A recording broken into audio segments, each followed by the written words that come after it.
नमस्ते बच्चों, next part है एनवायरमेंटल कंजर्वेशन और सोशल रिस्पॉन्सिबिलिटी, यानी एनवायरमेंट को कंजर्व करना हमारी सोशल रिस्पॉन्सिबिलिटी है। ठीक है, अब देखिए ये जो यूनिट है ना एनवायरमेंटल मैनेजमेंट, इसको कोई यानी रट्टा मार के याद करना ऐसा कुछ नहीं, पॉइंट्स निकालना और पॉइंट्स को याद रखना और अपने मन से एग्जाम में लिखने की कोशिश करना। ऐसा ही नहीं कि जितना बुक में दिया है वैसा ही जो है वो आप लिखना है, आपके दिमाग में और भी चीज़ें आती है तो वो भी आप जो है वो एग्जाम में लिख सकते हैं। ठीक है, क्योंकि ये पूरा का पूरा जो टॉपिक है या पूरा का पूरा चैप्टर है वो आपके थिंकिंग एबिलिटी पे डिपेंड है कि आप क्या क्या सोच सकते हैं, आप उसके अलावा भी सोच सकते हैं। ठीक है, अब कंजर्वेशन की बात करें तो देखिए, since existence of human there is the inter relationship between human and environment.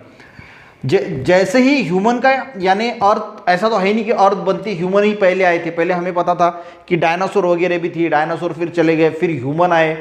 ठीक है, तो ह्यूमन का और एनवायरनमेंट का एक इंटर रिलेशनशिप है। सबको पता है कि एनवायरनमेंट यानी क्या होता है, जो भी सारी चीज़ें हैं जो हमारे आसपास सारे एयर है, वाटर है, लैंड है, बायोटिक फैक्टर और बायोटिक फैक्टर जो भी हमने पढ़ा, तो उनके बीच में और ह्यूमन के बीच में इंटरेक्शन है।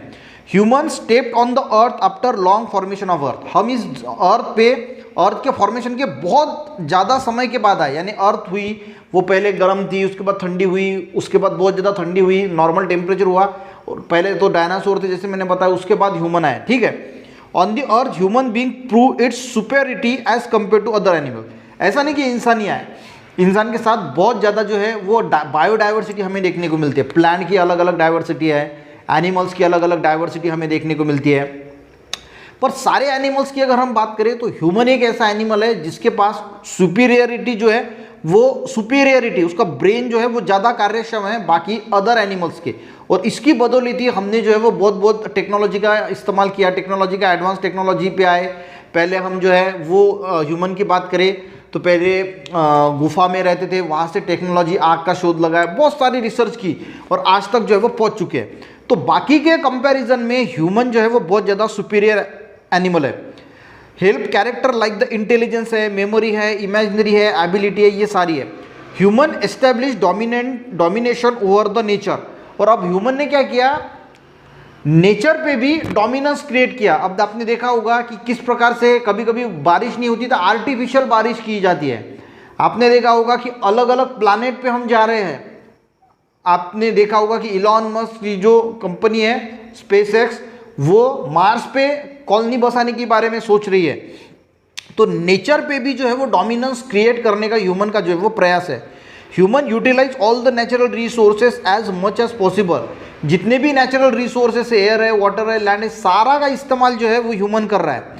It an attempt to live a satisfactory life. Human देखिए, एक सेटिस्फैक्ट्री लाइफ जीने के लिए human kept on stitching from the nature. जितना भी खींच सकते हैं, जितना छीन सकते हैं नेचर से, वो एबिलिटी हो गई है कि भाई जितना अपने को सेटिस्फैक्ट्री जीना है, नेचर का कुछ भी हो जाए, हम नेचर से बहुत ज़्यादा खींचने का प्रयास कर रहे हैं। And this lead to increase in problem, और उसी वजह से जो है वो दिक्कतें बढ़ जा रही है। देखिए, नेचर का एक बैलेंस होना बहुत ज़रूरी है। हम हमारे इंटेलिजेंस का बहुत ज़्यादा इस्तेमाल कर रहे हैं, पर नेचर से हमें लेना कैसे, वो खींच खींच के ले रहे हैं। हमको नेचर की कुछ पड़ी नहीं है, हमको सिर्फ हमारी पड़ी हुई है।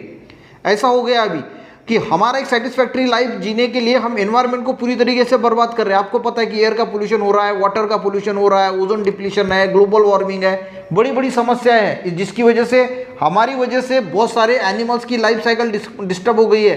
एनिमल्स को हंटिंग करना, यानी बहुत सारी दिक्कतें जो है वो इंसान की वजह से एनवायरनमेंट को जो है वो देखने को मिलती है। और ये सारा क्यों हो रहा है, खुद की जो है ग्रीड वो पूरा करने के इसमें। फ्रॉम एंटायर स्कैनेरियो, ये पूरा जो सिनेरियो है, we can understand that human has crucial role in maintaining the environmental balance. और ये सारा अगर देखेंगे तो एनवायरमेंट का अगर बैलेंस करना है तो सबसे ज़्यादा इंपॉर्टेंट क्रूसिकल रोल जो है, क्रूसिकल रोल जो है वो इंसान ही प्ले कर सकता है। ऐसा तो है नहीं कोई शेर आके जो है वो एनवायरमेंट का बैलेंस करेगा, क्योंकि उसने बैलेंस बिगाड़ा ही नहीं है। सबसे ज़्यादा जो एनवायरमेंट का बैलेंस बिगाड़ा है वो इंसान ने बिगाड़ा है, और इंसान ही उसको जो है वो एनवायरमेंटल बैलेंस को फिर से मेंटेन कर सकता है, और उसके लिए इंपॉर्टेंट रोल जो है वो इंसान को ही प्ले करना है।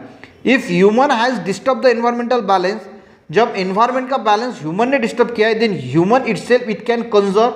तो ह्यूमन ही है जो इसको कंजर्व कर सकता है and improve the quality of nature, और क्वालिटी ऑफ नेचर को इम्प्रूव कर सकता है। देखिए, ज़्यादा से ज़्यादा पेड़ लगाना, अभी आपने देखा होगा कि जो मोटरसाइकिल वगैरह वो आई है, वो ई बाइक आई है, यानी बैटरी वाली आई है, उसको अगर इस्तेमाल करेंगे तो पोल्यूशन कम होगा।